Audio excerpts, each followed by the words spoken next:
Chest, shoulder এবং back workout করার সময় আমাদের ফ্রন্ট ডেলটা কিন্তু অনেক বেশি হিট হয়, কিন্তু সাইড ডেলটা কিন্তু খুব একটা হিট হয় না। তো এই সাইড ডেলটাকে কিন্তু আলাদাভাবে আমাদের টেক কেয়ার করতে হবে। এখানে টোটাল 5টা পয়েন্ট রয়েছে। এই 5টা পয়েন্ট যদি আপনি মেনটেন করেন তাহলে আপনি অনেক বেশি সাইড মাসেল অ্যাক্টিভেশন পাবেন। ফার্স্ট পয়েন্টটা হচ্ছে হ্যান্ড পজিশন। আমরা দুইভাবে হ্যান্ড পজিশন রাখতে পারি, একটা হচ্ছে পিনকি ইন আর একটা হচ্ছে থাম্ব আপ।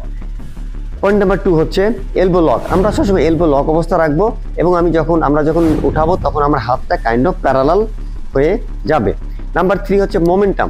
মোমেন্টাম হচ্ছে আমরা যখন ডাম্বেল উঠাবো আমরা ঠাস করে নামাবো না, এখানে আমরা কনসেন্ট্রিক এবং এক্সেন্ট্রিক মানে muscle shortening and lengthening towards gravity, এই ফর্মুলাটা আমরা ইউজ করব।